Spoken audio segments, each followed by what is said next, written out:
సృష్టి అయి ఉంటుంది. ఎస్ఐ గారు, మొత్తం దాని వెనకున్న కుట్ర ఏమిటో కూపీలాగండి. ముందు తీసుకెళ్ళండి. ఇదంతా ఏదో కుట్రలా ఉంది ఎస్ఐ గారు. అసలు ఆ నగల మూట సంగతి నాకేం తెలీదు. పోయాయన్నప్పుడే ఏమిటని అడిగానా? నంగనాచి మాటలు మాట్లాడుకో. ఏంటని అడిగిన దాని దగ్గరికి మూట ఎలా వస్తుంది? ఎస్ఐ గారు, మీరు మీ స్టైల్లో విచారించండి. మొత్తం ప్లాన్ అంతా బయటికి లాగండి. అమ్మమ్మ గారు, నాకేం తెలీదు. అమ్మమ్మ గారు, సీతక్క ప్లీజ్, నాకేం తెలీదు. సీతక్క, నాకేం తెలీదక్క, ప్లీజ్. ఏయ్, వాడు తెలుస్తారు గానీ నువ్వు వెళ్ళు చెల్లి, వెళ్ళు.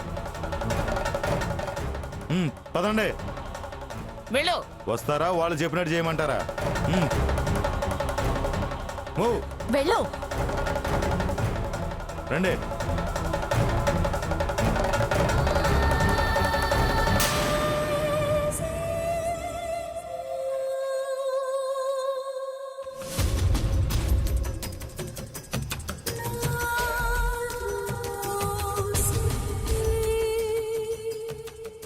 సీత నిరికిద్దామనుకుంటే మనం ఇలా ఇరుక్కున్నావేంటి?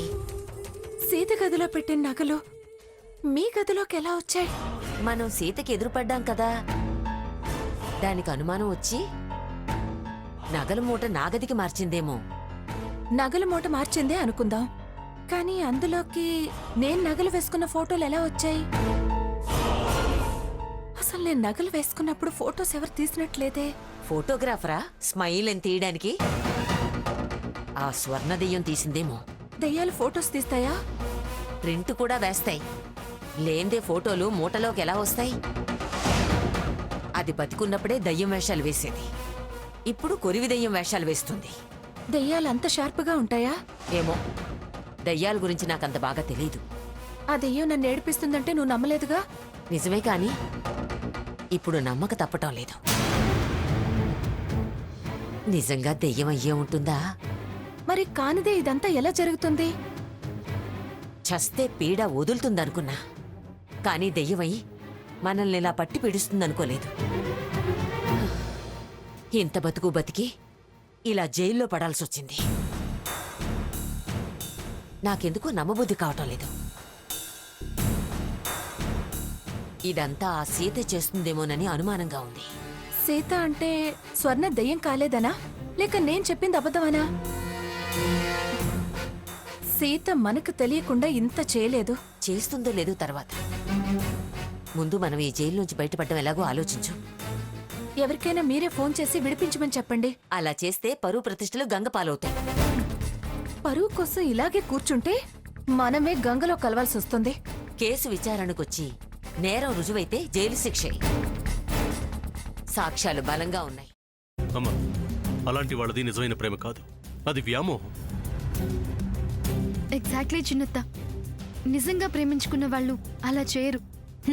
ఎంత మనసు విరిగిపోతే కన్న కూతుర్ని పట్టుకొని మా దృష్టిలో చచ్చిపోయా ఉంటుందా తల్లి? అది సరే అమ్మా, తన కూతురుతో తన మాట అనేటప్పుడు ఆమె మాటల్లో వ్యథ, కళ్ళల్లో బాధ గమనించావమ్మా? పెద్దబాబుకు బర్త్డే విషెస్ చెప్పు కూడా వెళ్ళాం కదా. ఊరికే ఎలా కాలిపోతుంది? మంట పెడితేనో పడితేనో తగలబడుతుంది.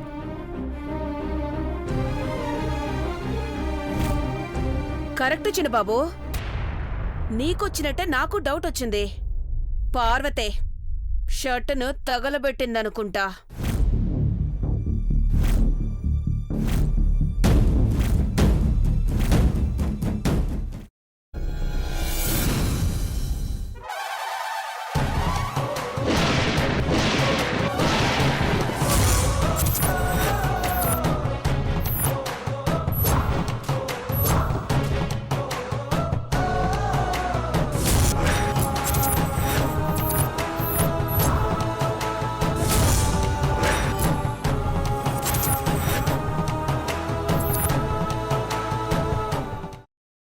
తర్వాత పొట్టు తీసేసి చాప్ చేసి పక్కన పెట్టుకోవాలి.